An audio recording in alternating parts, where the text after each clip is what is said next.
like when you do choose to work on those things and you identify, okay, like I need to do XYZ, and you start trying to incorporate it, yeah, you might lose a bit, but like it feels so good when you are doing that and you're trying it and you've been losing and you finally get it. It feels so good when you're like, yes, this is paid off. This is amazing. I am the best. Like it's such a good feeling.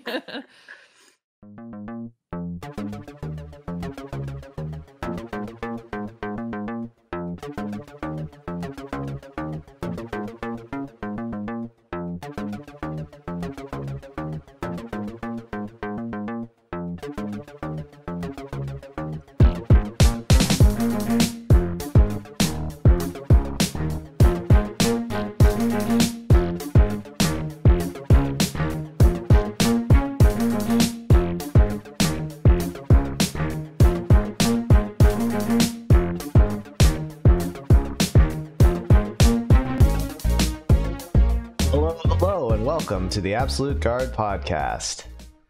Yes, this is episode 52. My name is Benny, and as always, I'm joined by my co-host John, who we're basically reuniting after like 2 weeks. Yeah, it's been a while actually. Like we had one where we didn't have a show at all during Evo week or after Evo because I was sick, and then you in turn were out on the following weekend because you were out on not honeymoon, but an anniversary vacation, right? Yeah, exactly. Yeah, the honeymoon was a while back. Yeah. I was out for a couple of days last week. We went up to Sedona for a couple of days to celebrate our 20th wedding anniversary. So for those of you that see me in the scene, I may not look old, but yeah, I probably got kids that are probably within 5 or 10 years of you. So. How old are you exactly, Benny? I just turned 41 this year. 41, the big 4-1. Okay. Yeah. So if you get beat by this old man, just understand that these old man reactions. Yeah. I got the option select working for me, right? Dude, it's the whenever I have an opponent that it's like I know they're an OG, or like if I have a feeling that they're over 40, I use drive impact way more. It's like this is the over 40 check. I remember talking shit to a friend while I was saying that, and then he drive impacted me back, and I'm like, oh shit, I'm almost 40. So, whoops. Yeah, I'm getting better at it though. I'm hoping to get this new stick built from Johnny Fraze, the 4TW stands for like for the dub, and I got a layout that he made. It's called the Six God, where basically the main 6 buttons are in the middle, and then there's one on the left side, and then there's one on the right side. And I guess most people put the parry on the left side, like where your thumb is kind of resting. Mm-hmm. But I think I'm gonna put the drive impact on that side. I don't know. I'm gonna have to mess around with it. That's a interesting topic actually that I kind of ran into at Evo. Was, for the first time I got to see what the Japanese players were playing with and how like, I expected them to just be running stock like hitboxes or sticks, but many of the pro players had their own custom sticks with their own custom layouts with the buttons like mapped in specific ways. Like an extra thumb button on a hitbox, so that way they can map to DI. There was one player who had a button above his medium punch button, and I think that's what he mapped parry to. So it's like there's a lot of like I expected everything to be like pretty non-controversial in that regard, but the Japanese really have started tuning their button layouts. And like I'm not talking like just like random people I saw on the floor. I'm talking like named players like Moke or like Nuki or there's a couple Mago. Mago wasn't even at Evo, but I saw an FGC translated video recently where he had his buttons placed differently.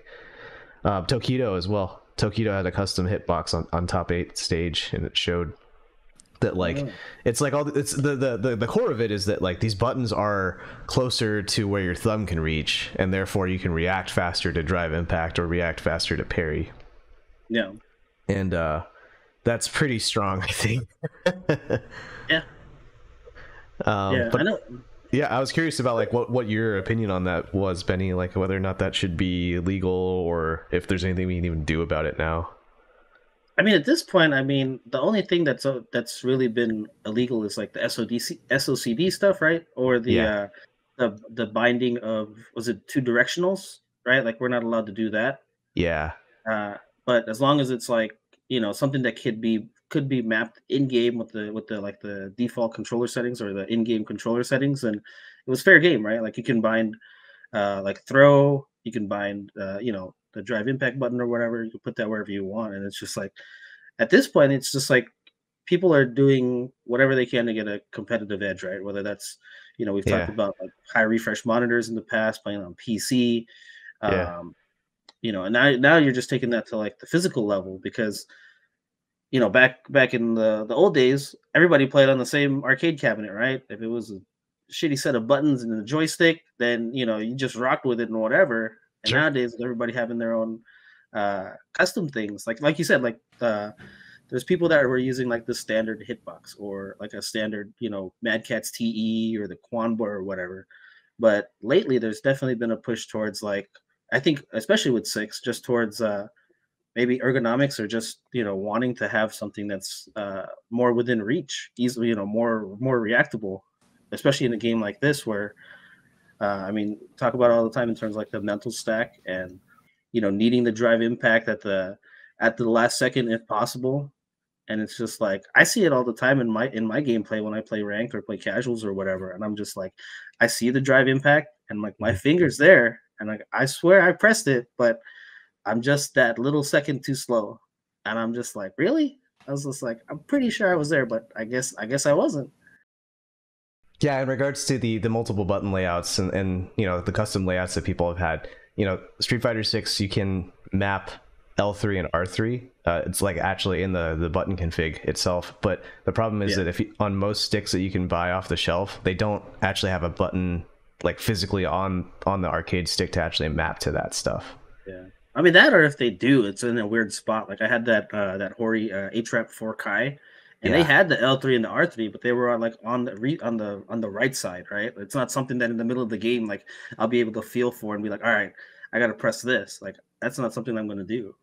right, right. And so it's like at that point, then you need an arcade stick or a hitbox that has like a custom faceplate to it, and then you could have to get some sheet metal cut or something, and then like it goes a little bit deeper, where now you have to like really mod your stick for that same exact competitive advantage versus being able to just like buy a hitbox off the internet. And that's the Yeah. part where I'm like, is that too much? Like, obviously, there's nothing we can do about it because even the default stance has always been, well, if the game allows it, then it's fair game, and the game definitely allows it. So Yeah. it's just like, what do we do? Do we just play a button down from now on, or two buttons down? Where does it end, right? Like I don't know if you saw that one stick they used like it looked like a monitor box or just like a huge thing of cardboard. I forgot the name of the guy that did it. I just saw a video for it, but he plays Potemkin and Strive, Yeah. and he's got all these buttons on his stick, and it's just like they were asking him like, "What do you do? What do these buttons do?" And he has it laid out so that like if he slides his Yeah. hand over it, right, it does a certain move, and I'm like. Well, I mean, technically, that's still legal because he's not binding anything, that's not supposed to be there. I guess he just has whatever 8 different right inputs laid out on his stick somewhere, right? And 8 different whatever jabs or whatever buttons they are. And it's just like, okay, in this section, I'm going to slide my hand and this is going to do Potemkin Buster or something. And I'm like, what? That is absolutely ridiculous. Oh man, it's good business for like Arcade Shock and Focus Attack, though, right? Somebody's buying like 50 buttons and just like I'm making a So many stick. more buttons. It's all a ruse, right? It's Yeah. all a conspiracy by Sano to sell more buttons. We actually need to pick up some keycaps and micro switches because Jess bought an Evo, not an Evo, at Evo. She bought a Hitbox Micro case, and then they were Snack sold box out of the micro. PC. Oh, sorry, Snackbox Micro. Thank you. And the Junk Food Arcades one. And Yeah. like they didn't like it doesn't have a PCB in it, and she still has to buy the actual like keyboard switches, and then buy keycaps for it. But Yeah. yeah. And it was Jess's first Evo where she actually got a chance to like partake in these like Arcade Shock and Junk Food arcades and Paradise Arcade boosts because she wasn't really a player before, but now she kind of is, and that actually was shared on our most recent episode. And this is like the most awkward segue, but guess who we have on the show to talk about that very thing? What's up, John? Jess? Welcome, Jess. How are you guys? Doing pretty good. We're making it through it. Good segue, John. Thank you.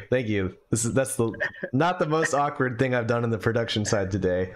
No, I mean, definitely. I was sitting here like, all right, John's talking about me, and I'm here. At what point does this get like actually weird? But yeah, so the reason why we had Jess on today is because like there was a lot of interest in the last episode. I heard from a bunch of our listeners about how having the intro to fighting gamer approach, or like how someone learns and learns fighting games from scratch, really, like what that journey it looks like. And from our perspective, Benny and I, like, I've been coaching you, Jess, but Benny's also, his son has been picking up Street Fighter 6 as well, and so we've got a lot to talk about on that front too, right? Yeah, exactly. Like, I mean, he's been playing fighting games, but it's just like, so he knows stuff. He knows how to do combos and stuff like that. Like, he's played fighters, like we've played Marvel together, and it's just like there's certain games like Marvel, he can't touch me in that. Like, I mean, I'm not even good at that game, but I just understand it better than he does. But then like I never learned Dragon Ball correctly, so like whenever he wants to play that, I'm like, I don't know what I'm doing. But and then he'll be doing these like long combos, so like he understands like that kind of stuff. And then it's just like it's been a cool experience, kind of like watching him learn Street Fighter 6 and like trying to break him out of bad habits. Yeah.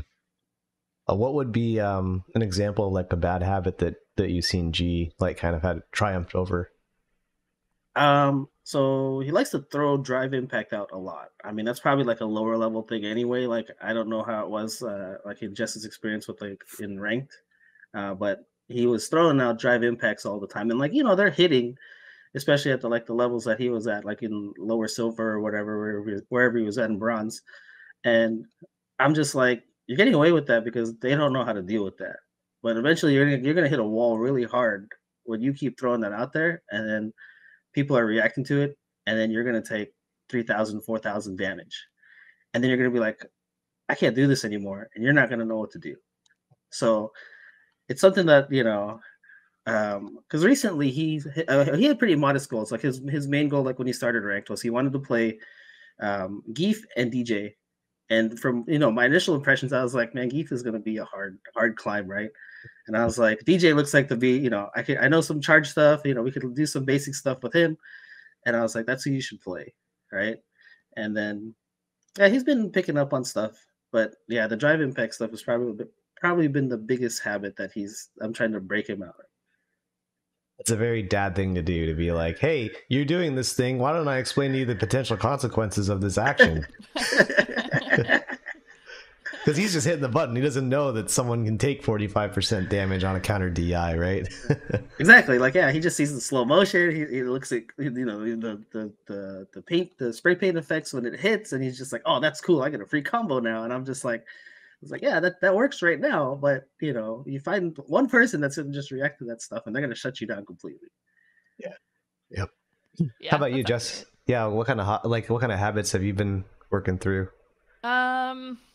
Oh, that's a good question. I mean, I'm playing modern controls, so I think my habits are probably different than people playing classic.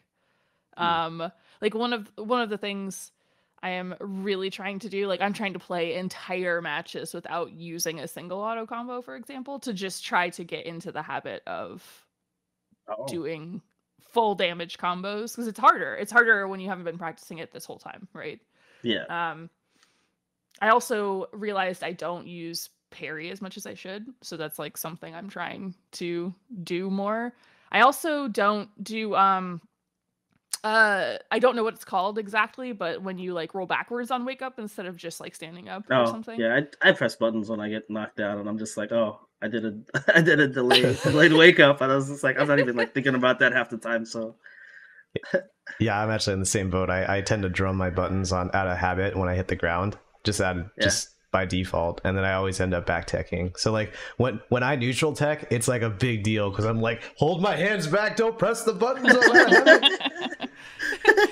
Yeah, my problem is that I hit the buttons and I don't know when I'm supposed to stop hitting them. Like I don't, my brain is just like, oh god, you have to hit buttons, and then I'll like accidentally put a throw out there, but like because I'm still mashing buttons.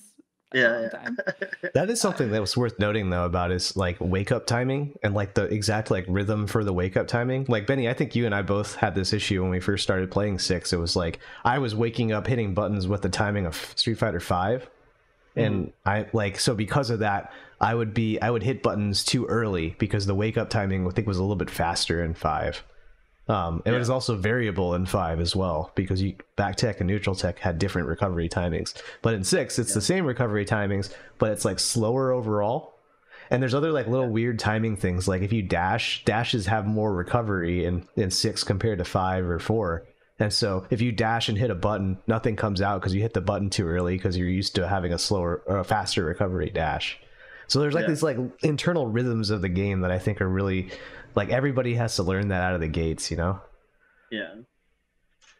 Oh yeah, I forgot one other big thing I don't do at all is drive rush. I just like don't know how to use it. This is the conversation that John and I have been having lately. Yeah. Is that I'm right there with you. Like this is like for me, especially like, you know, I've been playing fighting games for a while. Like that's something that I'm still like just incorporating into my game now. So I wouldn't even feel bad about that. Like I see other Dawson players do it and I'm just like, that's really good. And I was just like, I have been playing this game for, I don't know, 1,000 ranked matches now. Or I got 1,000 ranked wins recently. And I'm just like, I've been playing, you know, 2,000 plus ranked matches and I like hardly ever do that. Yeah, I see people do it and I'm like, that's cool and seems useful, but I don't know how I should do that and when and why. Like I have all these questions.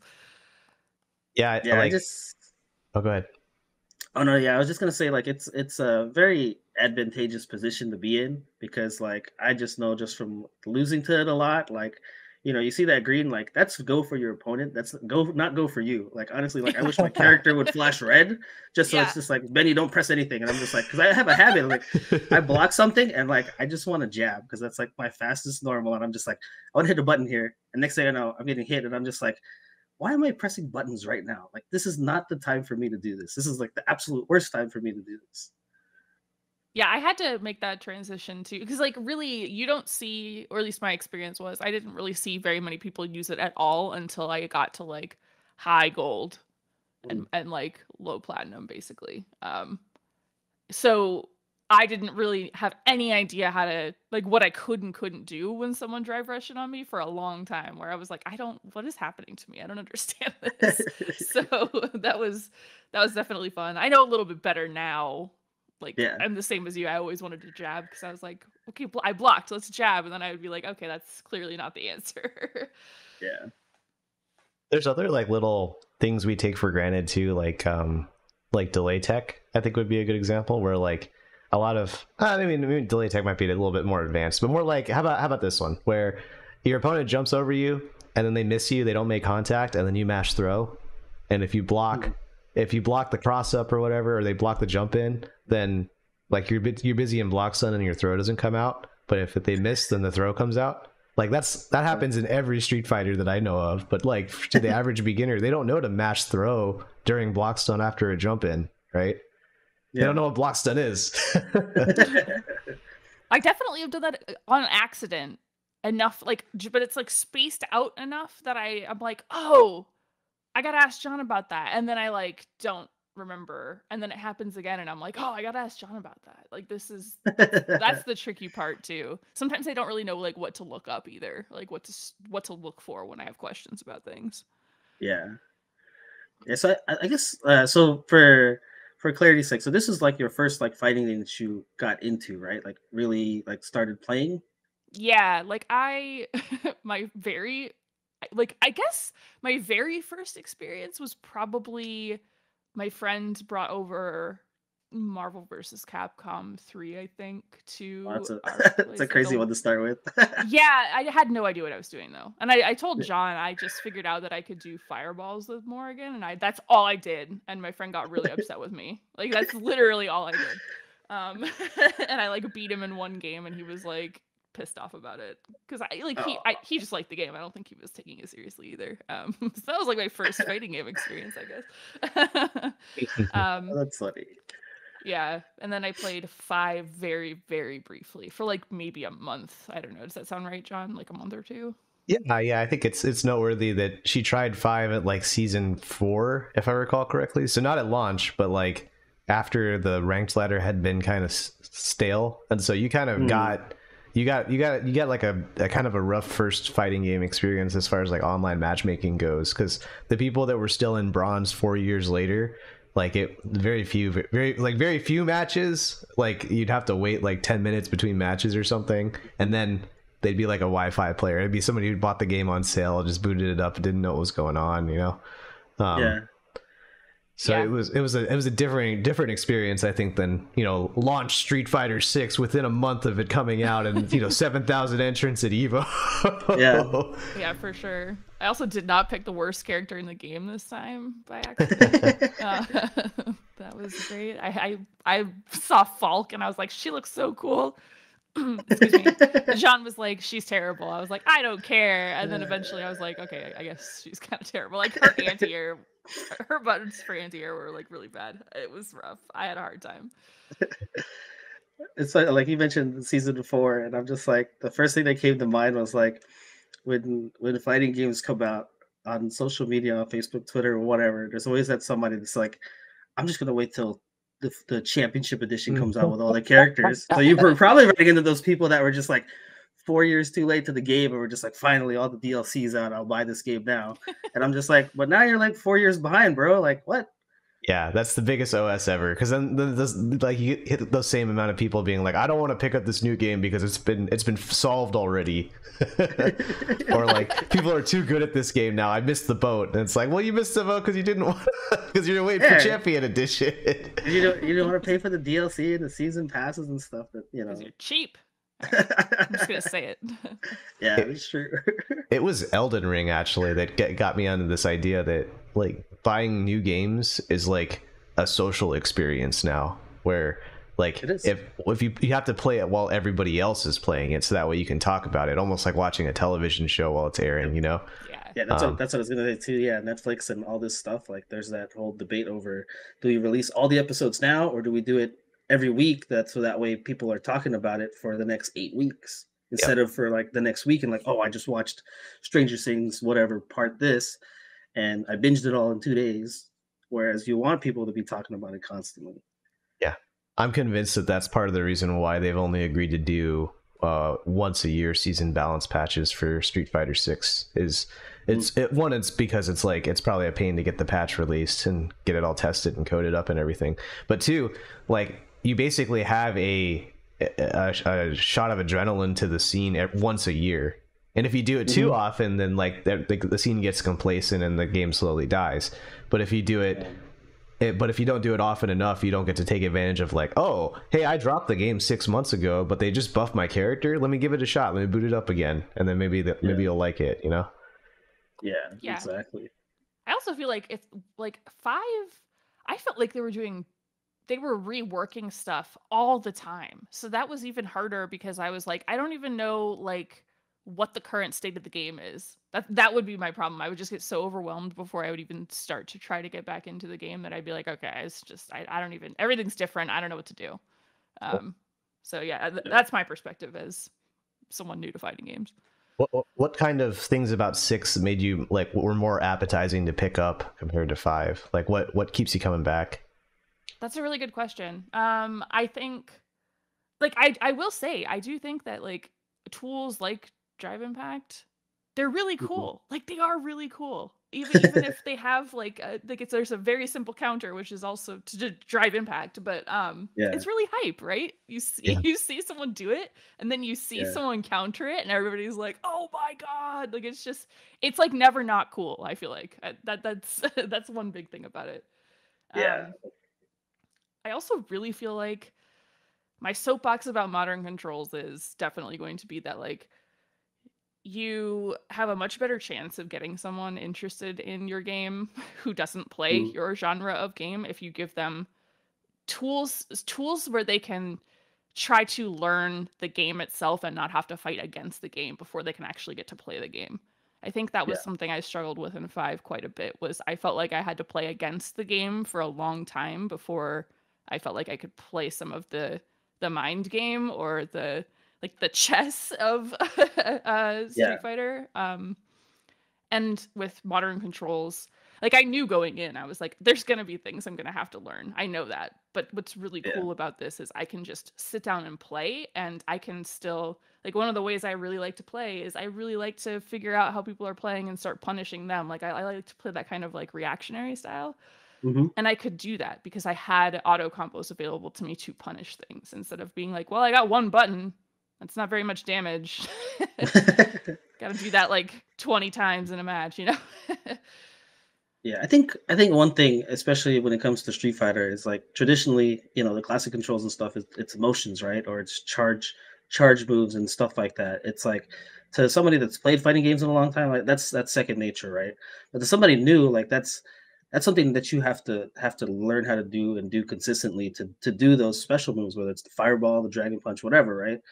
Versus not to say Tekken's easy by any means, but like at a base level, like if you gave somebody Tekken and a controller, like you just tell them this is your left, this button's for your left punch, your right punch, your left kick, your right kick, right? 1, 2, 3, 4. You give them like a sequence of buttons to press, and they can be doing combos right away. That's Yeah. visually and like you said, like for a beginner, like they get to see stuff like that right away. In Street Fighter, like if I tell you to push a sequence or I tell you to do a combo, like it's gonna be like, all right, do crouch medium kick followed by this quarter circle motion forward with a punch, and then press these two buttons to cancel, and you're just like, huh? You know what I mean? Like that's a whole different thing to Yeah. do than to be like, all right, press 1, 3, 4, and then you get this cool combo in Tekken. Yeah. Yeah. Because as a newbie, you're like, bro, I just want to do a fireball. Like, why do I have to do all this to get a fireball? I want to do the cool stuff. Yeah.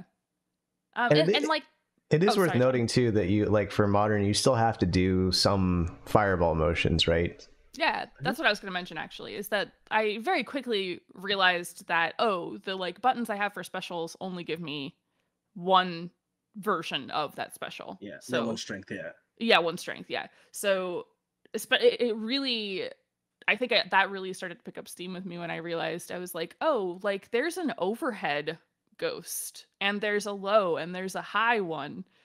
I yeah. just Or have this to one do the goes motion to faster. get Yeah, it. Yeah, yeah. yeah. So I was like, oh, I should do that. So actually don't even, I very, very rarely actually use the special button for those anymore. I do the motion input now.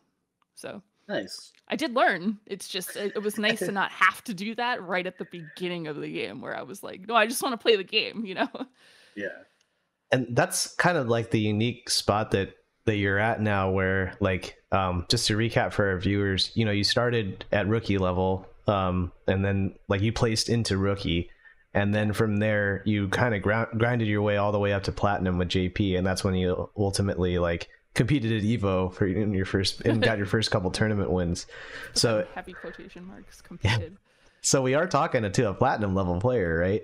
yeah, And but now we're in this weird spot where like, okay, now you have to you got this far by doing auto combos, and now you have to relearn. You mentioned earlier on the show here that that you're trying to do combos without using auto combos at all, without using the assist button at all, right? um and Except so for normals, yeah, like yeah, because yeah. you do need the assist button for certain normals, but yeah, yeah. I guess what's kind of happening now is you've like you were quicker out of the gates, but now you kind of have to double back and relearn some stuff. And Yeah. is that something that, since you did this in 5 as well, where you had to fight the character first and then before you ultimately got to the gratifying part of the fighting game, is it better to have a helping hand and then have to go back and fill in the details, or is it better to have more of a linear progression like in 5? Yeah, that's a great question. I think you really have to have a stomach for failure if you want to do it this way, quite frankly.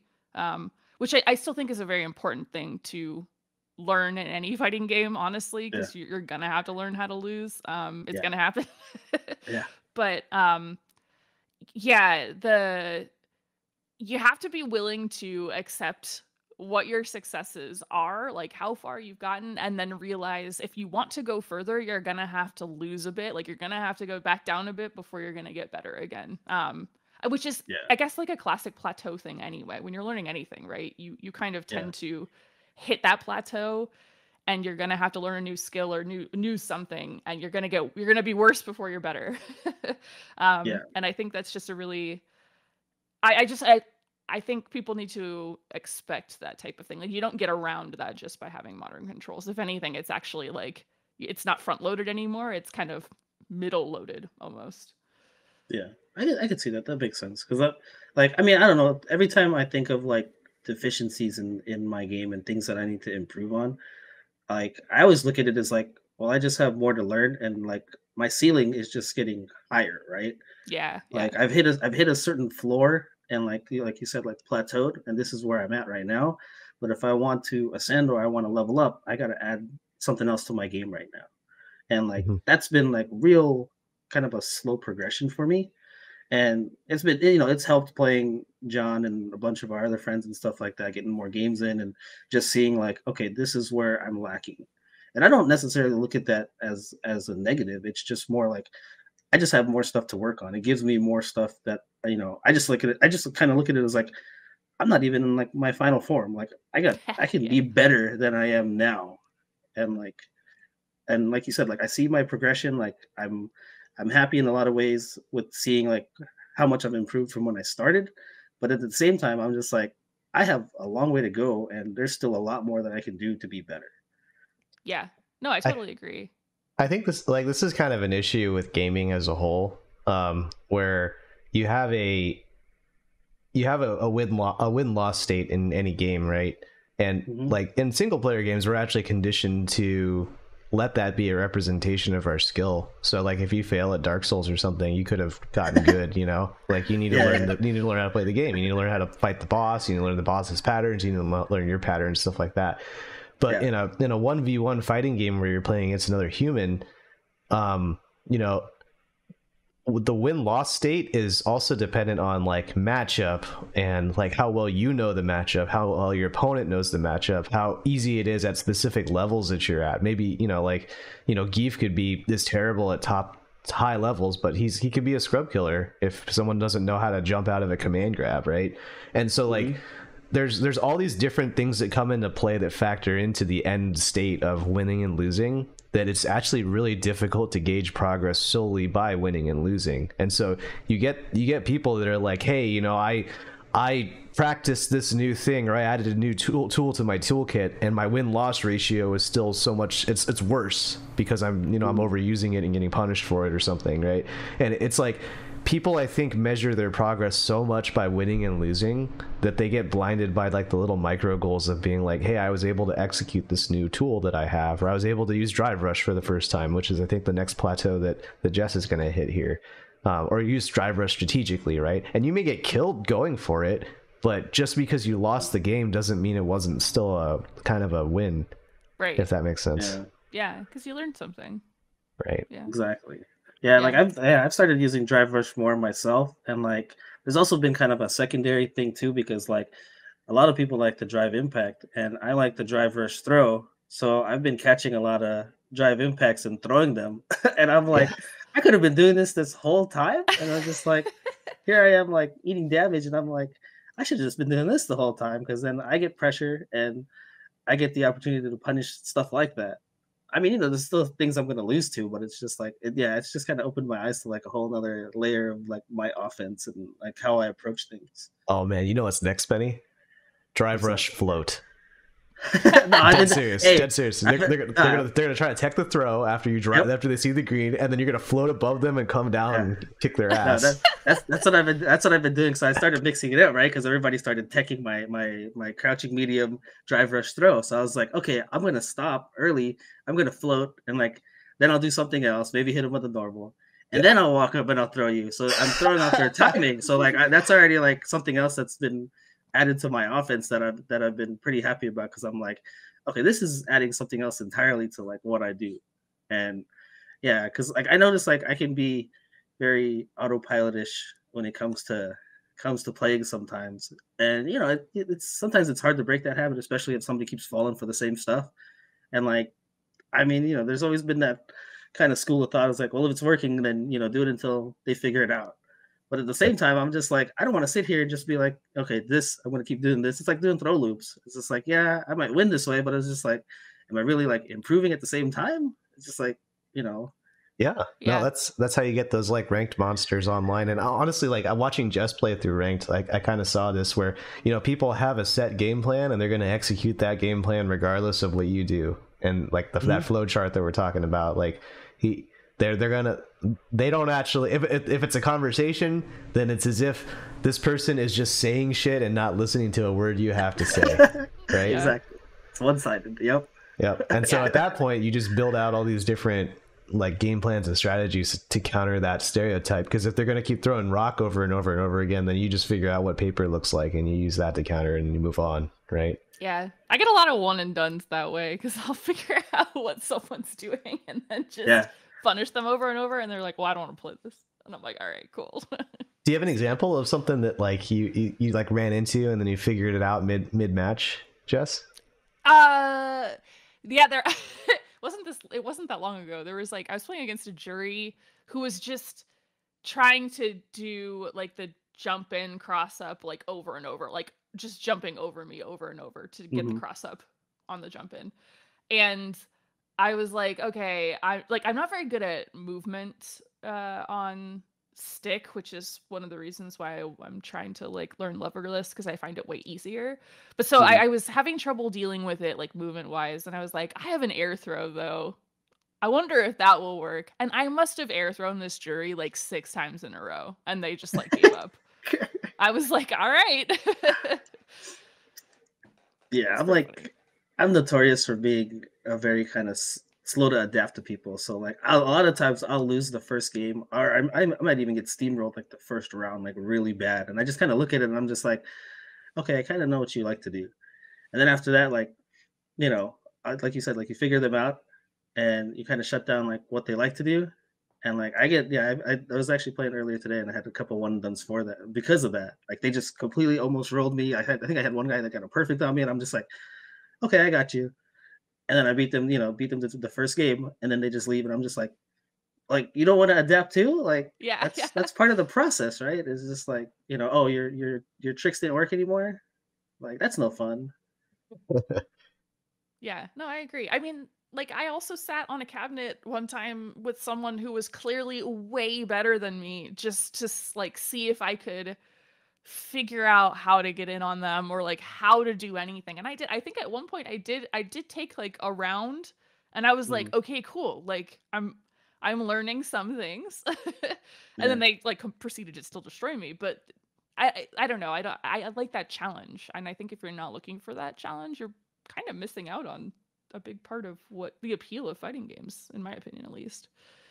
Yeah, I wanted to take it back. So with you starting like Street Fighter 6 is like your main game, like I guess this question is more for John. Like, was there anything in like particular you tried kind of explaining or coaching like beforehand before she kind of jumped into things? Oh yeah. Honestly, like it actually is. It has to do with more with 5.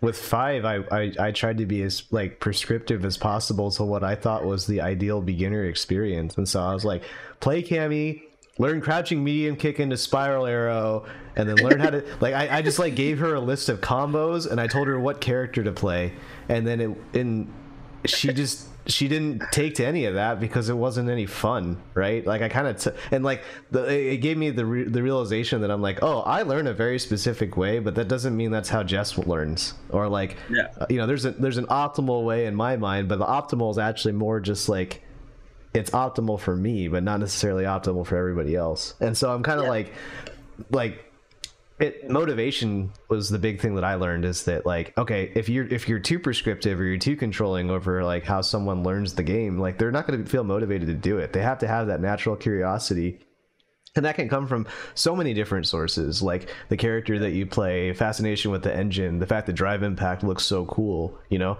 there's like a million different ways to motivate a person, and it's different for each person. So I did try to prep her basically with 5 and be like, this is how you learn a fighting game, but it didn't go over well. So I actually tried to be like as hands off as possible with her this time around with 6. And Okay. I'd like to think that was to your benefit, right, Jess? I think so, because I basically I got to kind of figure out a big part of games in general for me is discovery. Like that is one of the most appealing things about playing almost any video game in general. Oh yeah, for sure. Yeah. Yeah, so I think that was better because I was able to discover things up into a point, and then I could be like, "Hi, John. I don't know what to do anymore. Can you help Yeah. me?" Yeah. So you basically had a more reactive learning style too. So it was just like, hey, I don't know how to deal with this. Can you explain to me like what's happening in this situation or how I can deal with it? Yeah, Yeah. exactly. And that's way easier for me to answer too, because then it's just a question that I have to answer as opposed to like, here's a game plan that may or may not go off the rails at any point in time, you know? Yeah, like why did I get blown up by this? Yeah. It's funny you mentioned like discovery because like it just makes me think I remember this one kid growing up, he always used to buy like GameStop used to have that deal where like if you bought the game, you get the strategy guide for like 20% off. And like he would buy it every time and then like he would follow it just like a walkthrough. And I'm just like, what?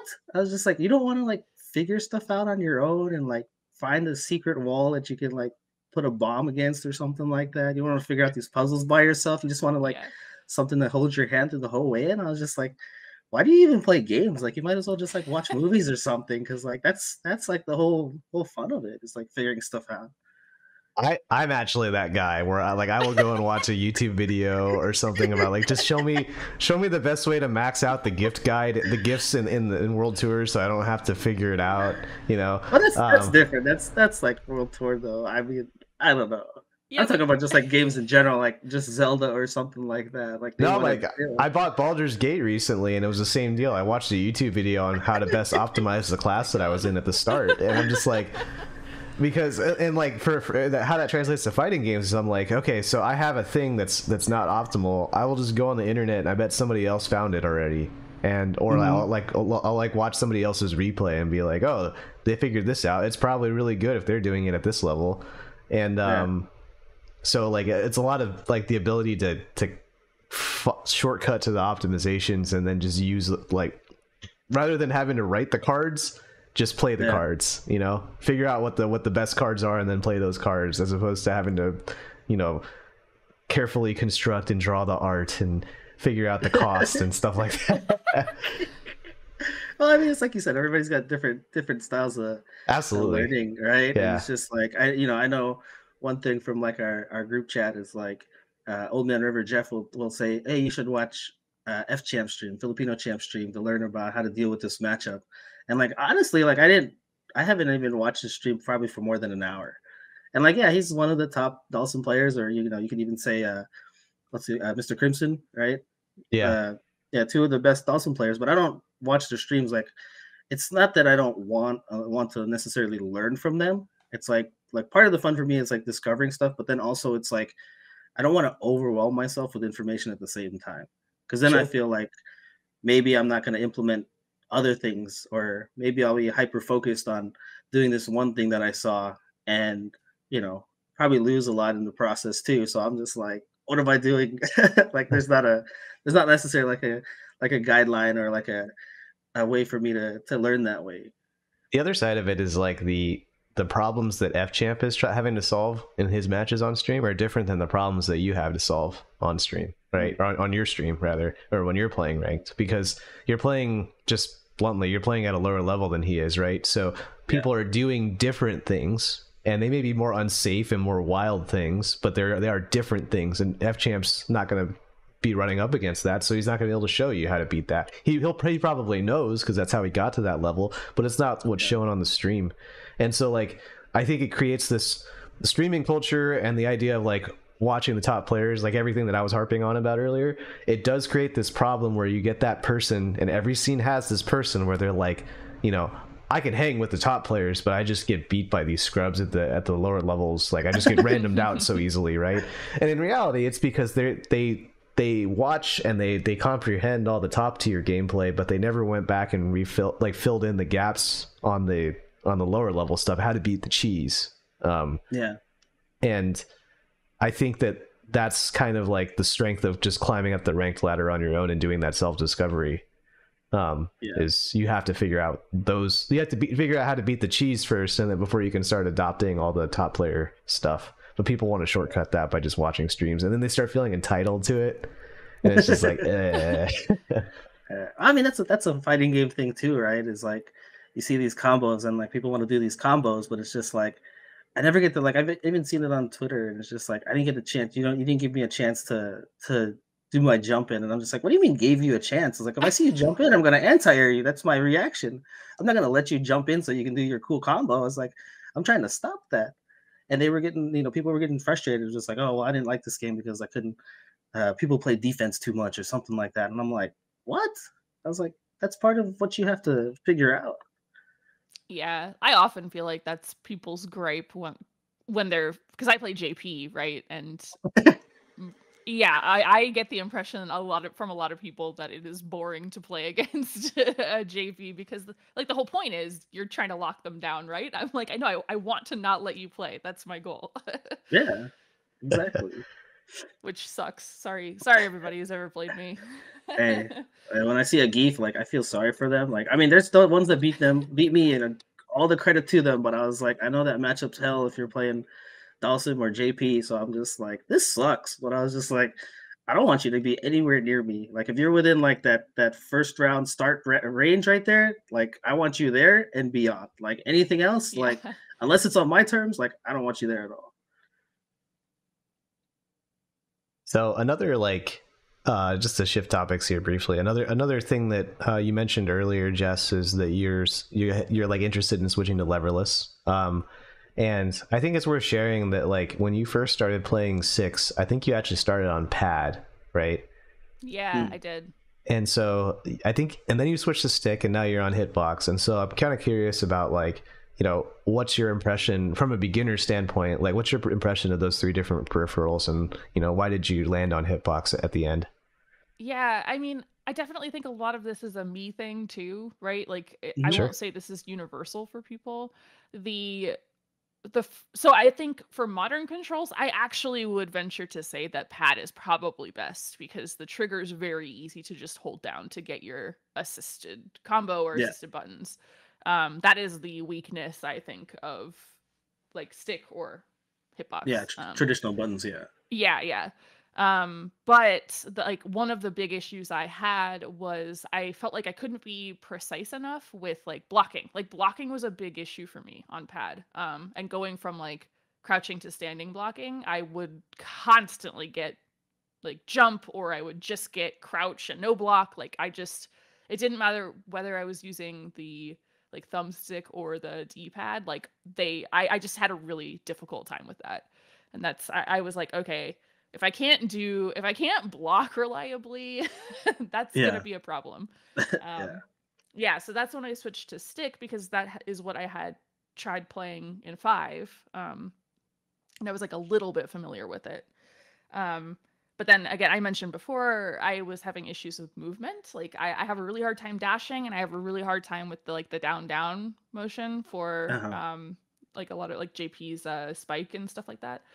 And I basically at one point John just let me like try his hitbox, and I felt like almost immediately I was already able to do quite a lot with it and feel way more comfortable with it. Like dashing was no longer a problem. Actually, drive rush is a lot easier for me now to do, even though I'm still not good at using it. I at least know I am capable of it. And like even quarter circles are just a lot more precise. Like I don't drop them as often. So that's nice. Okay, yeah, because I was recently, so I've been looking into playing another character, and then I figured I would try using them as with modern controls. So I did actually hook up a pad like in the last week and try out. I mainly was just going into trials. I haven't even started any matches yet, but I probably should just go do placement matches and just see how it goes. But I tried it with Marisa, and like, yeah, at first I was using the stick, and like you said, like it's not very intuitive to kind of hold down a button and then press these other buttons. And especially like, my muscle memory from playing fighting games all these years is like, do this motion, do this. Like I'm not used to kind of holding buttons and then pressing other things. I mean, unless you played like Balrog or somebody, where you were holding down like a button the whole time and using what else you had left. Like that's not something that's natural to me. So like Yep. I tried using the pad, and like you said, it was a lot easier to like I remapped some controls to what I liked, and like it was easier to hold down a trigger and then press buttons. And so yeah, I think for if I'm gonna play modern, I might do that. I did end up like kind of switching back to stick just to see if I could figure out a layout that I liked better and finish up. I did do some trials actually pretty easily. It's just kind of more just wrapping your mind around like hold this button and then whatever and then let it go, and then like the supers are what special and heavy and like one of the Yeah. directions, and like Yep. that's really kind of foreign to me because I'm just like I was trying to do Dawson's trials on modern, and it was just like I have my mind like how to do it traditionally, classically, and then like it was like I don't know, hold this motion to do EX Yoga Flame and then let it go and then do this neutral button and then press these two buttons and forward. And I'm like, what? And I was like, I was so confused, but I was like, I eventually finished them, but it was just like, it's definitely not something like, I don't know if I could do it on stick. I might have to look at a different layout. I think I saw like a tweet from like Justin Wong or something that he had a certain layout that he was using. So I might look into that.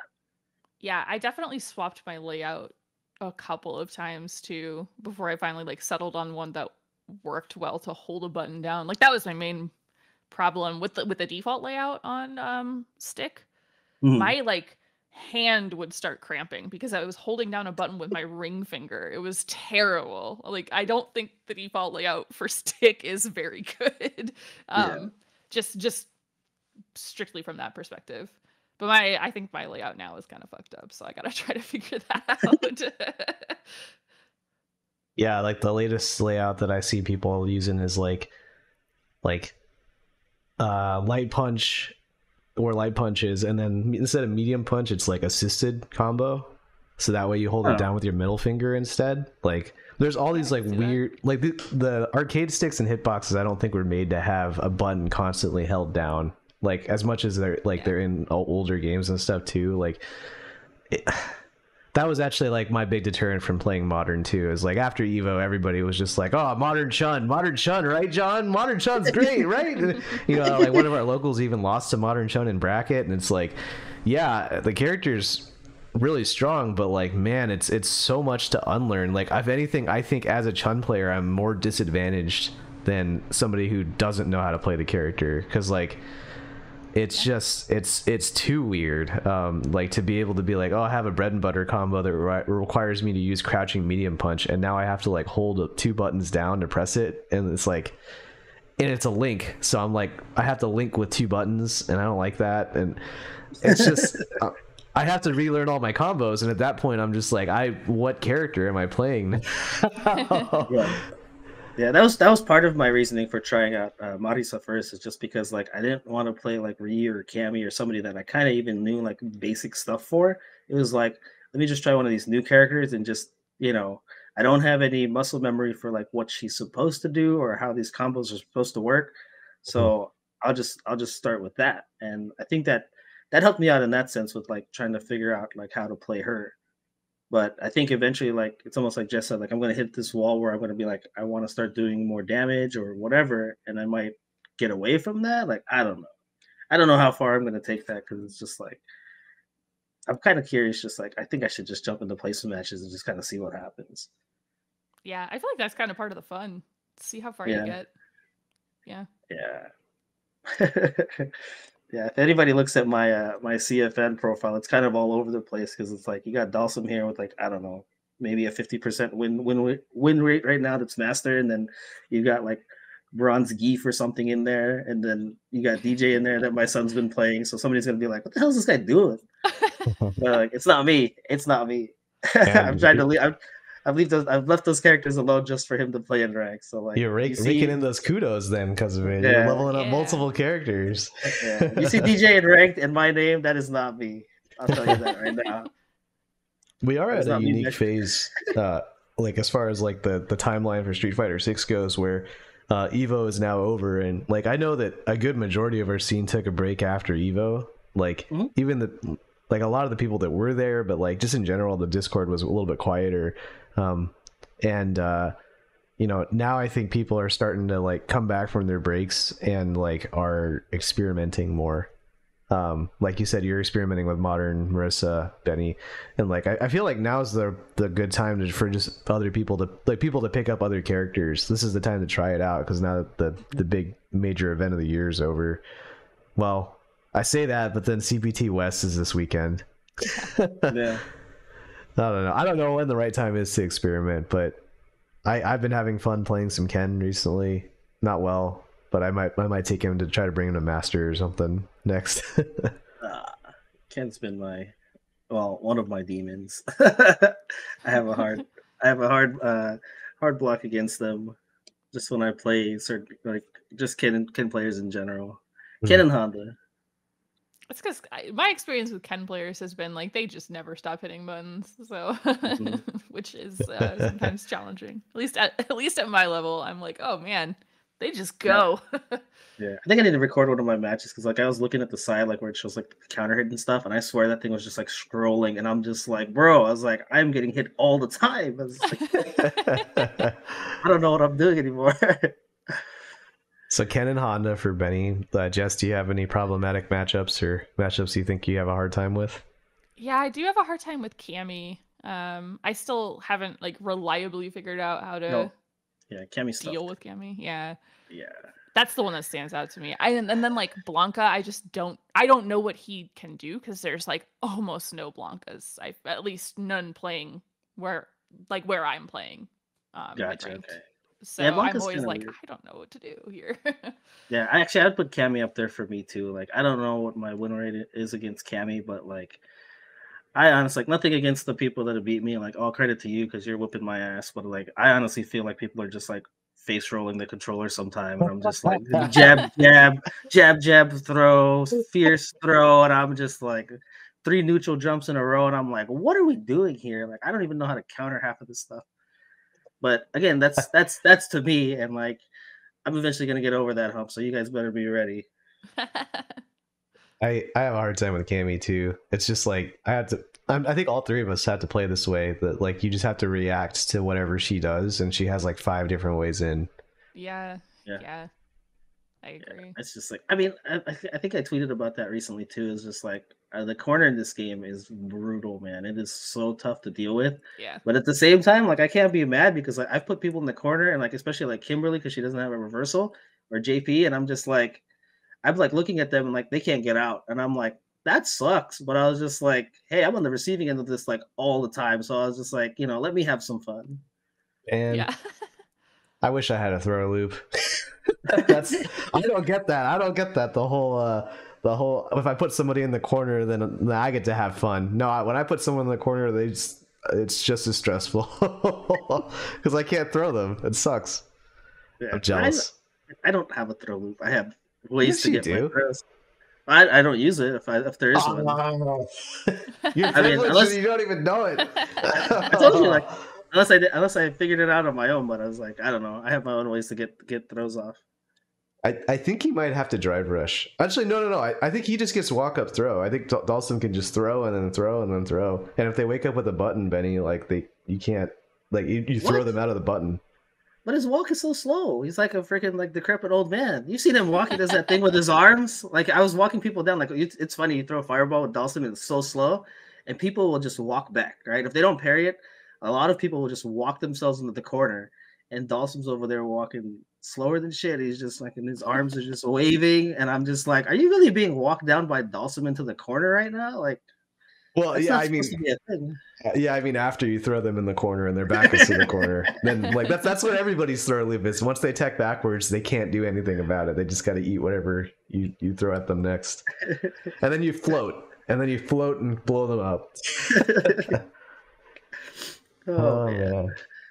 I was gonna say I had a question for Jess too in terms of like with you starting out with this game. Did you have any particular goals for yourself, like just starting out? Yeah, I think my very first goal was that I wanted to make silver. Honestly, I was like, okay, I'm in rookie, but I did make it to silver briefly in 5. While I was playing. I had like 2 combos and I was like, all right, I'm gonna get to silver with this. And I was actually very surprised. I got there very quickly, which I think is one of the benefits of modern controls, is that like once I was able to punish people, right, and do enough damage for it to be actually viable to play that way. Yeah. So then I was like, I'm gonna get to gold before Evo, and then I did that in like a week. And I was like, cool, I don't know what else to do. And then it really just like it's turned into most of my goals are like, oh, I just want to play like in the next tournament, whether it's like a local or like I went to Evo, I decided, okay, I'm gonna play at Evo.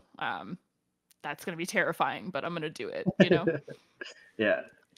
Oh, that's cool. That's cool. Like, yeah, I mean, it's good to have goals, even if they're modest. And like, I know initially, like, probably a few episodes ago, we were talking about like how easy it was for some of the better players to get to master rank, and then it was kind of like, what do we do from here? And it's just for a beginner player, and like, I mean, even for myself, like, I got humbled real quick in this game, and I started from silver, and I was just like, I was just like, what? I'm way down here. I was like, okay. I was like, I guess I just got a longer climb to go. It's fine.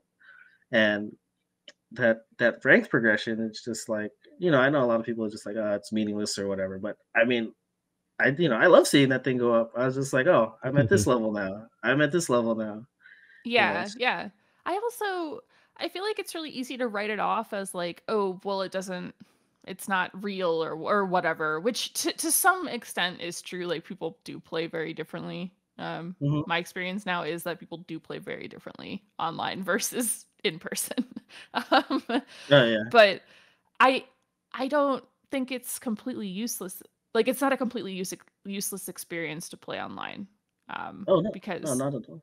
yeah, like it's still competition. I do hear a lot of people, they're like, oh well, that, like you said, it's meaningless, like that rank is Yeah. meaningless. And I'm like, no, I can actually look back at my run and see like where people started doing certain Yeah. things differently, like in the matches, and I had to learn new things at each stage there.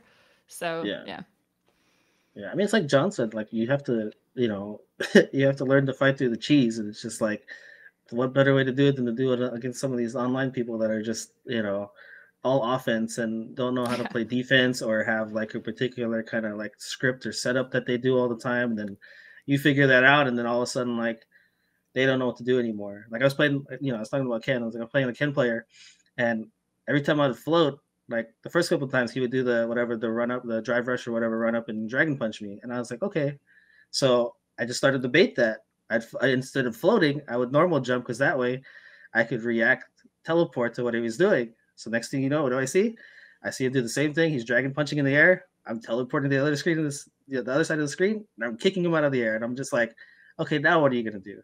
And then his whole game plan fell apart. And I'm like, this is the only way that you knew how to get in on this, and now you're stuck.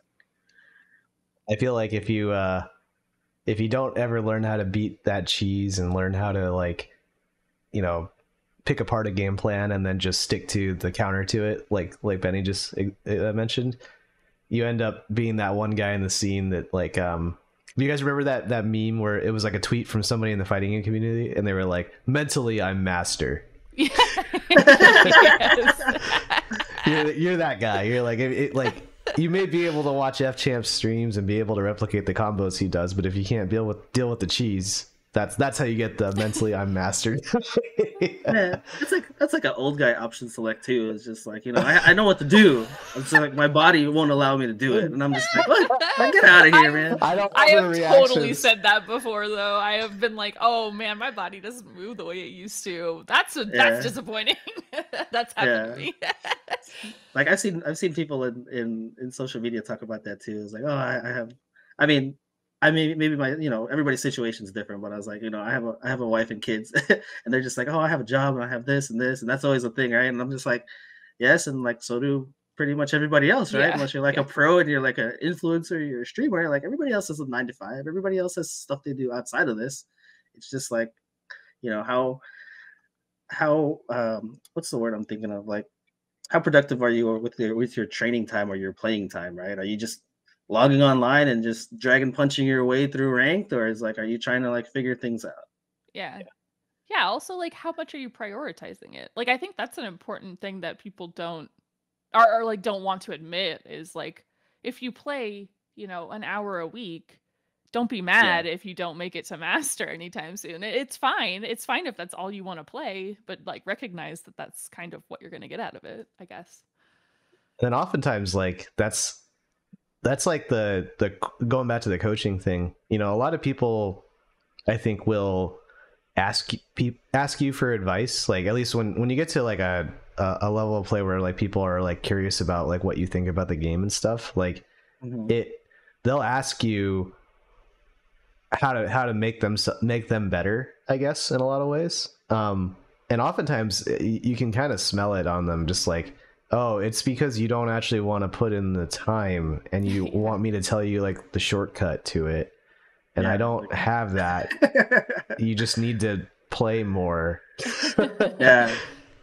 Yeah, I feel like it's usually the people who don't have like a specific question or or don't point at something that you did to them and say like, why did that work? Like that's the person that you can reliably say like, okay, they're trying to learn. The person who's just like, how do I get good? You're like, all right, well, I don't know. Yeah. I mean, that's such a open-ended question that it's difficult to answer because it's like everybody's at a different level, and it's like that's why like a lot of times when I've seen people ask that question, it's just like, hey, send me a couple of links to some replays or like a match that you had so I can kind of see like what you're working with, right? Yeah. And it's not just like, yeah, you need to do this, you need to do this, you need to do this, right? It's just like a prime example is like a lot of people like just to play offense, right? And it's sometimes you kind of just need to slow things down. And like I've even told my son that it was just like you don't constantly have to be on offense. Like there's a thing with fighting games where it's about taking your turns, right? And it's just like, yeah, there's ways for you to force your turn again, like with reversals and things like that. But there's a give and take, right? And it's like there's times that you're just need to slow down and you're just gonna need to react to what they do. And it's like if they decide to jump at you, then you got to be ready to anti-air. And if you're getting hit by anti-airs all the time, then that's something you need to work on, right? If you're getting hit by or you're getting grabbed all the time, then maybe occasionally you need to jump and get out of there. Oh, I didn't know that was an option. Well, now you do. You don't just have to stand there and take this. Like that's the mix-up, right? It's just like, is this guy going to hit a button and keep me from jumping, or are they going to command grab me at this point? Yep. And that's just something that you kind of just learn through experience and just playing other people, and like not everybody's going to play the same way. Like that's been something that I've had a tough time dealing with, is because like a lot of players in this game, like whether it's JP or Ryu, Ken, like you don't have like traditional or older Street Fighter styles where people are throwing fireballs all the time, especially against Dawson. Like I can blow that up pretty easily with certain normals and stuff. And, I can outclass you there just based on my character. So I'm sitting here like waiting for them to play that kind of style. And then instead they're just like, no, I'm just going to drive rush and I'm going to get you in the corner. And I'm like, oh my God, like I got to deal with this now. But again, that's just how they've chosen to play the game instead of playing it, kind of like a classical way.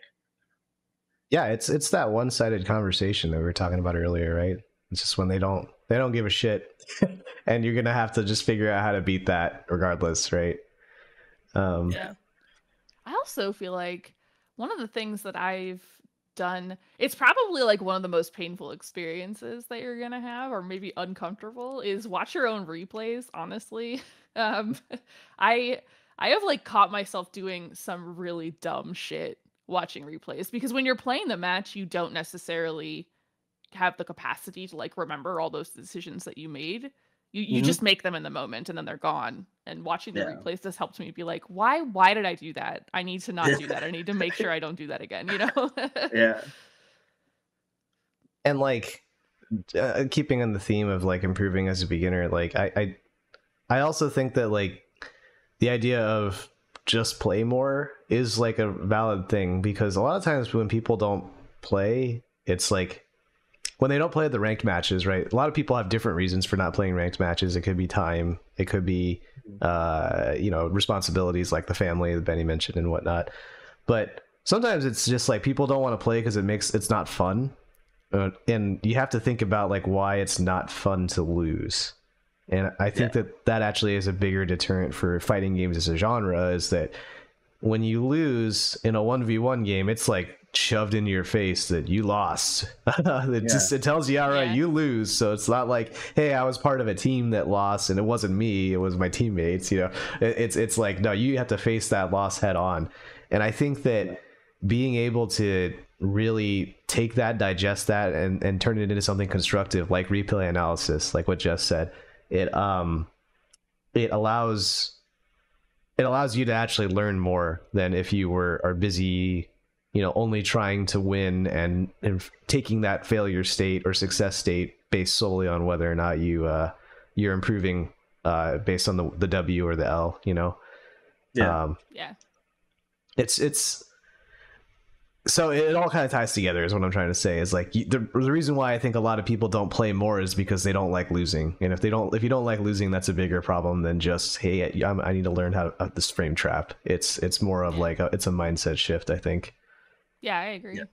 I think the way for me to the way forward for me with that has been, and for a long time has been, if I've learned something in a match, like if I felt like I performed well in a match, even if I lose, it really doesn't bother me. Like there's maybe that little moment of like, damn, that would have been really, really great to pull it out, but you don't always. Your opponent sometimes is the one that pulls it out, and there still are those like occasional matches where you just get like absolutely crushed and you don't even really know why. Like you're like, oh, I don't know how to deal with this at all. And that does suck. But I think that's where things like doing that replay analysis, like watching those matches is, I think, super important.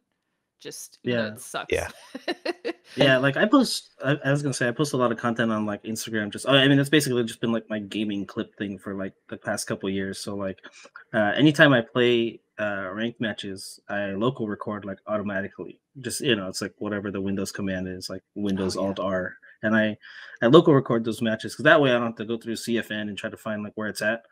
And that way, and then the minute the match ends, I usually just end it right there. And then that way I have kind of ready access to kind of see like what I may have lost to. And it's one of those things. It's just like in the heat of the moment, like you said, like you don't have, you have to think on the fly, right? There's no turn-based strategy here and you have time to think about it or whatever, between rounds or whatnot. It's just like at that moment you had to make a decision. And like, if you make the wrong decision, you could be dead for it. And that's something that I've been doing basically since I started playing this game.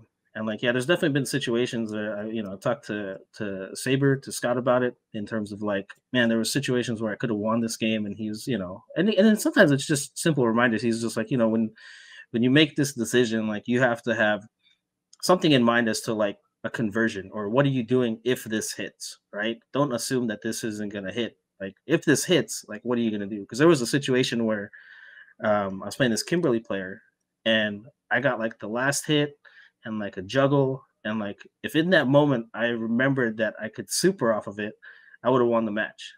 But instead, I ended up like whiffing on like a normal, and I threw another normal out, and they parried it, and then I lost. And I was just like, I didn't even have to be in that situation if I had recognized at the time, like that if this hit, like I would win. Like I had my win condition right there. But again, in the heat of the moment, like I'm just like, okay, I'm going to do this, and hopefully this leads to something. And I wasn't prepared for it. Yeah, one thing that helps me as far as like modeling that goes is like, when I say I play a character, what I really mean is I'm just a Rolodex of combos, and it's like, oh, I know that sometimes I might land a standing jab with Chun-Li. I might land a standing jab, right? And so what's my conversion off of standing jab? And then I have a Rolodex of combos for that based on, situation, how much bar I have, screen positioning, etc. And then it's like, oh, okay, well, I might land a low forward sometimes, a crouching medium kick sometimes. What are my conversions on that? And then I have a list of those things too. And so it's just kind of like building out this, like, I want to call it like a flowchart, combo tree. Set. Yeah, flowchart, combo tree. Yeah, you hear the word combo route thrown around a lot too. Yeah, combo route, yeah. Yeah. And so you just have those routes memorized to the point where you're like, okay, so as long as I get them into like a juggle state, I can juggle spike into ghost, right? Or I can juggle into my Chun-Li air combo into super. And it's just about learning those rules and learning about those routes. One thing I wanted to double back on it too is like I made that point earlier about, you know, being able to deal with loss and that motivating you and stuff like that. That's also not like a beginners only thing. And I've actually found that the main like that's not just me trying to clown on a scrub mentality and being like, oh, you just can't deal with loss, blah blah blah, get good scrub. But it's more like as you get better at the game, you become more and more invested, and that applies across the entire genre. As you have played Street Fighter 2 or 3 or 4 or 5 and you were good at those games, like now you're more invested in being good at 6 because you were good at those old games. Or like, hey, I've climbed the ladder and I'm now at diamond rank in 6, so I shouldn't be losing these filthy platinum players when they're scrub tactics, right? you get more invested, and you get more like, I learned this thing, I put the time into the thing, now it's more a bigger reflection of, you know, my dedication. And so it hurts more when you lose as you climb higher. You have more like a higher, like the higher you go, the further you're going to fall, you know? Yeah. And so it is worth noting that like even at the tippy top levels of play, like some people just have a hard time losing.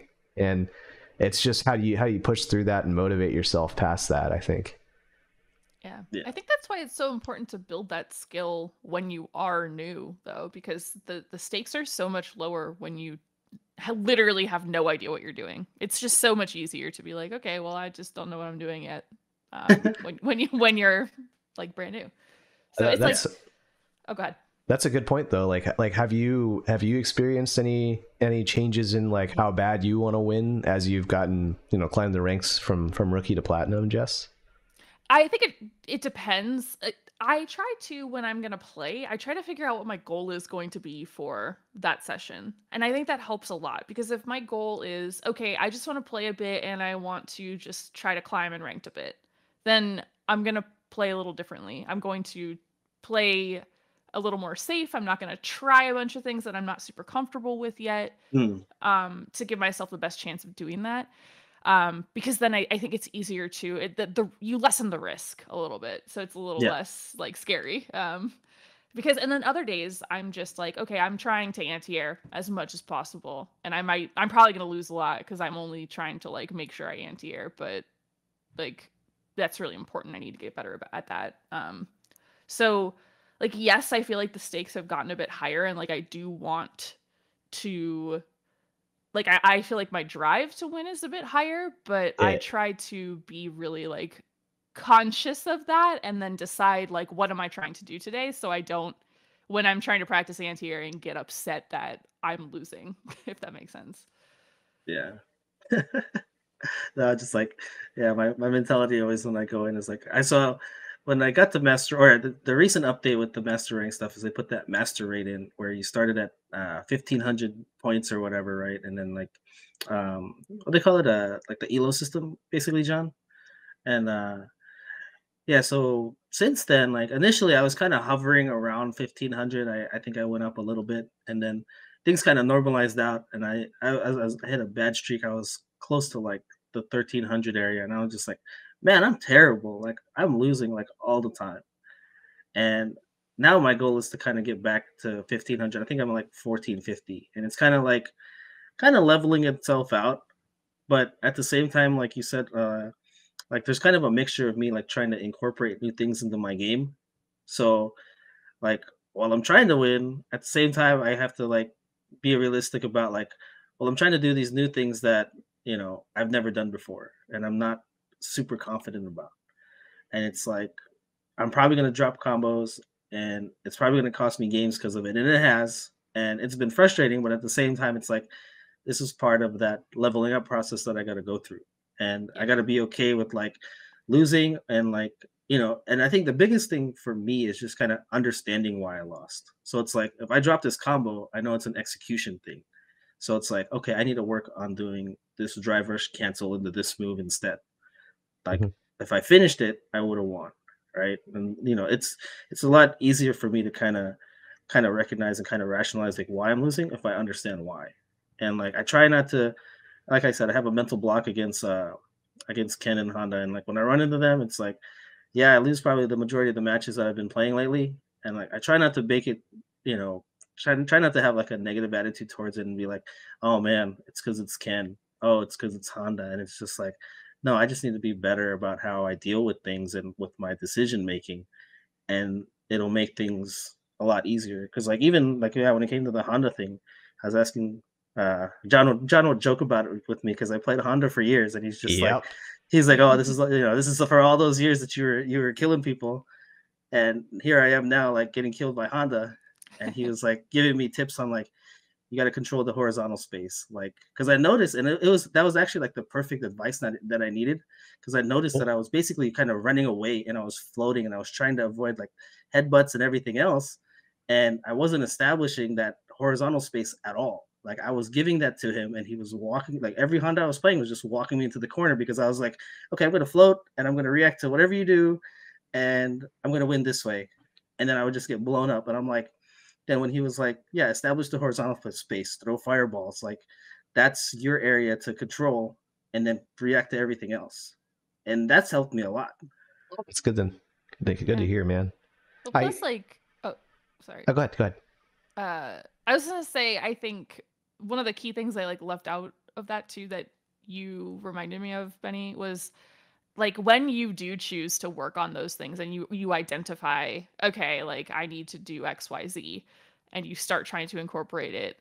Yeah, you might lose a bit, but like it feels so good when you are doing that and you're trying it and you've been losing and you finally get it. It feels so good when you're like, yes, this is paid off. This is amazing. I am the best. Like it's such a good feeling. I mean, Dark Souls built a whole genre out of that feeling, right? Yeah, it's true. Which I still, side note, I still think part of the reason why I have been so into Street Fighter is because I played Elden Ring and like some of those guys will humble you. Yeah. Yeah, I remember I couldn't get past that first bridge boss. I forgot his name for a while, and I think it was like Jeff or somebody was like, "Oh yeah, I'm way past that. I'm over here," and I'm just like, "Dude," I was like, "I'm getting destroyed. Like every time I get in here, like I've replayed this thing so much that I got to the point that I ended up like wandering off into places I shouldn't have even been in. I kind of like and then I came back later when I was like leveled up, and I was like, all right, now it's my time." Yeah, exactly. One of my training partners, his name is Thrasher. He's been on the show a couple times. I remember after a pretty big loss, he gave me some advice that I still kind of use in pretty much every competitive thing I do, which is you got to be able to forgive yourself for losing. And I think that's like that bundles really nicely in with the, hey, if you're going to try new things, like and you lose for it, like forgive yourself for it, and then from there you can take a constructive outlook and be like, okay, this is how I learned from that. This is this new tool that I had, I overused it because I'm still learning how to use it, and so now I know to dial it back. But if you're busy upset about your loss instead about how this trick isn't actually that good, then you're gonna kind of miss the forest for the trees, I think. Yeah. I think a really underrated. Oh, sorry, Benny. Oh no, go ahead. I was gonna say, I think a really underrated part of that too is just being willing to like walk away for a minute when you can recognize you're getting frustrated, because you just come back and you look at your match and you're like, okay, I'm ready to learn from this. Cool. Yeah. And sometimes the loss isn't even really your fault. Like you could be playing against like a Manon, and then you made like 3 mistakes in round 1 and they're level 5, and then they just kill you, right? And it's like, well, yeah, I could have learned, I could have done better, but at the end of the day, like I made those 3 mistakes in round 1 that gave her level 5, and so maybe I just focus on those, and that's just the way the character is designed, and you get kind of past that, or like if you spend the whole round chasing a JP into the corner, then he EX counters you, puts you into the corner, and kills you. Sometimes that's just the way it goes, right? Yeah. I see no problem with that. That just reminded me, because like I've been my son's been playing World Tour, right? So he's unlocked all this stuff for my avatar. So my avatar now is basically a Dawson base with a headbutt and an SPD, and I've added some other stuff that he's added, right? So I'm just like, I'm taking care of my weaknesses and I'm adding some stuff that's just degenerate. And I'm like, so I've been going into avatar battles recently, and that just reminded me of there's this one guy that I was playing, and I beat him pretty handily. It was like 4-0 at first, and then towards the end, like I kept on. He was doing like this like Cammy block string, and I would then he would do command grab, right? And my reaction to it, like throughout the whole match, was to EX headbutt, right? And I was blowing it up early on, and then towards the last two games, he beat me, and both times, like I think the very last game, like it was a command grab to beat me, and I was just like, wait, why does that beat me? And then it hit me. I was just like, wait, EX headbutt is that can be grabbable. thrown. Yeah, and I was just like, oh my god, like I completely forgot about this during this whole time, and like I lost because like that was the perfect counter to what I was doing. Yep. And from that degenerate mode, you learned a valuable lesson. Yeah. Hey, I still got the 4 wins though. Yeah. People don't know what to deal with that, man. You see Dawson limbs, and then you see like I can see him flying across the screen too. That's pretty great. Yeah, it's been fun.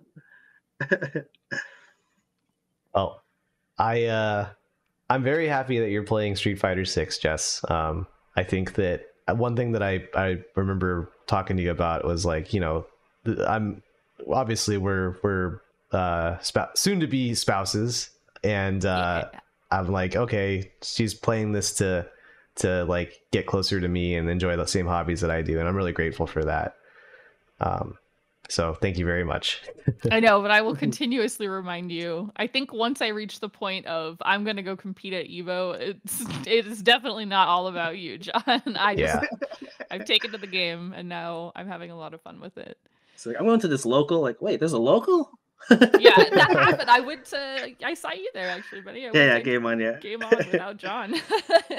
I was really surprised you went without me, honestly. So it is a testament to this game is that fun, and it's grabbing everybody, even people that wouldn't ordinarily play fighting games. Yeah, I've been for sure.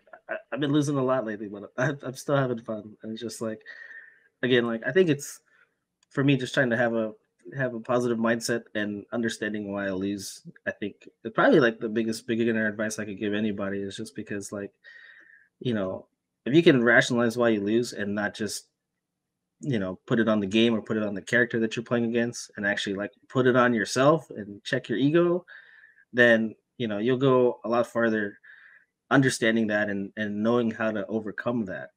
And like Jess said, like asking more specific questions, right? Saying, hey, how do I get good at this? Okay, I was like, well, give me, what are you having problems with? Well, when I play Chun-Li, this happens all the time. What should I deal with that? Like, that's something that I've posed to John quite a bit. Like, I've played other Chun-Li's in ranked, and I'm just like, is this even a thing? Like, I'll send him a clip, and he's like, oh, no, that's not a thing. And I'm just like, okay, now I know. Yeah, I have to do that one a lot. There's a lot of... I wanted to mention this when you talked about learning to beat the cheese, but I was like, there are so many things that I would earlier on just punish in a stupid way, and then later on realize that's not actually how you punish that because I learned the wrong way, which is also very fun. I find it kind of funny a lot of the time where I'm like, oh, that shouldn't have worked, but we were all bad at the game, so it did. I think even yesterday, Benny, after one of our sets, like you actually, I was ready to give you like all of this feedback, and then the way you phrased your question to me actually made me stop and pause and think about it a little bit more.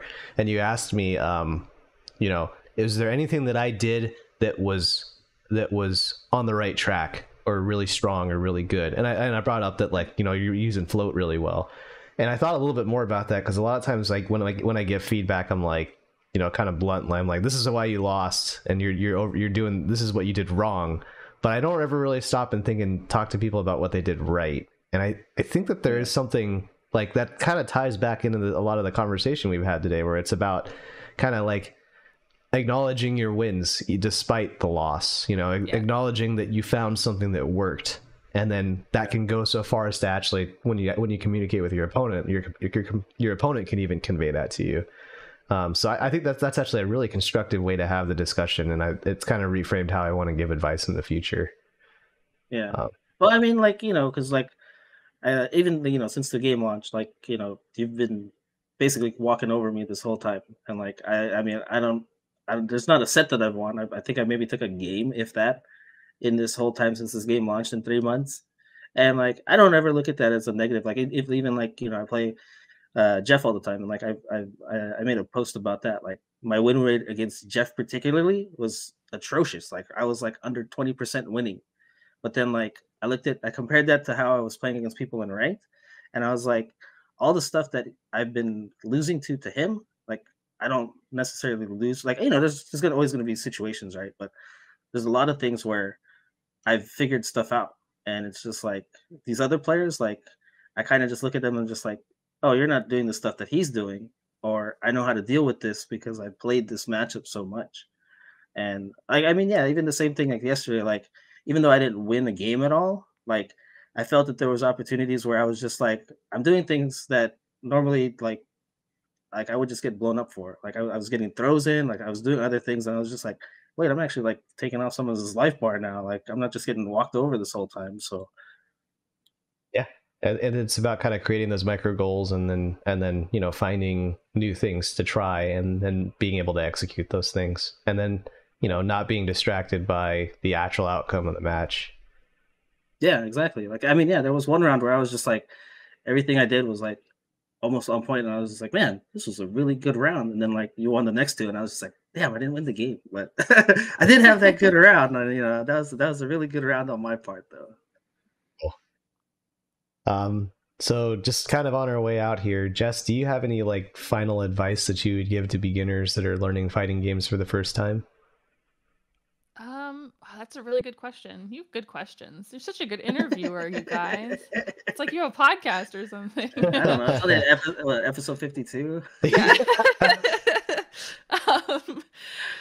Yeah, I think Betty, you mentioned ego not that long ago. I think checking your ego is a really important part of really learning anything, but I think in particular with a fighting game where it is just you and your opponent, that's where I said that like a game like Elden Ring really helped me, because the game is supposed to be hard and punishing, and you really have to, you're forced, if you want to continue playing the game, to check your ego. So even if you haven't played one of those games, though, I think it's super important to not feel entitled to win, not feel like you have, I've put in 20 hours, I should be at this spot in the game by now, and if I'm not, I've failed. I think setting those expectations of yourself is really setting yourself up for failure. So I think also trying to take that and set realistic goals for yourself. And it's also, I say this to John all the time, but it's like, it's perfectly fine to change your mind. Like I set goals all the time and then realize that was a stupid goal. That's completely unattainable. And then I change my mind and set a different goal.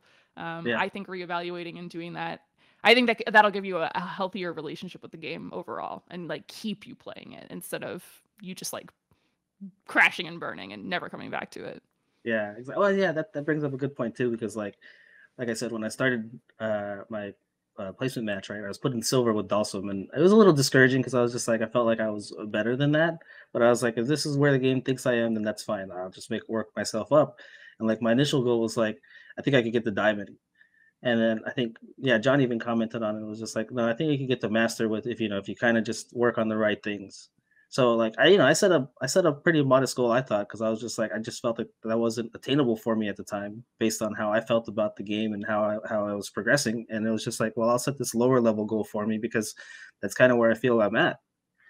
So that's why I said like it was a big deal for me to climb up through ranked and actually get master. And like at this point, like I'm playing much better players, and probably losing at a higher rate, but it's like at the same time I think I'm learning a lot more at the same time.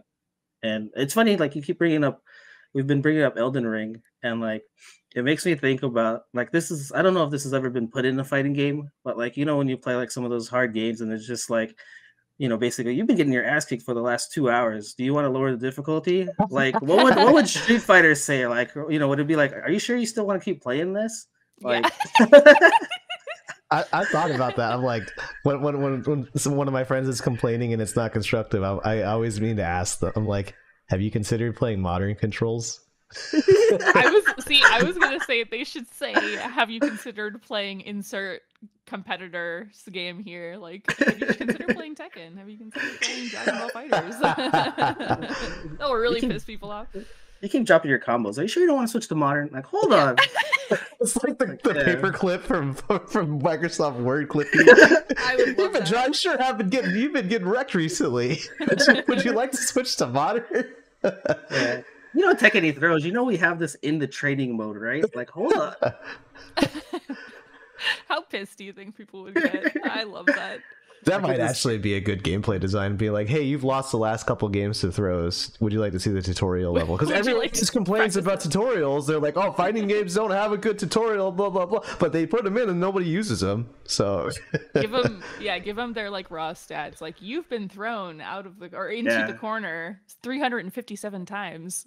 Yeah. Would you like to practice throws? They do actually have that stat too on CFN. It's like time in corner and time opponent. The opponent has put you in the corner.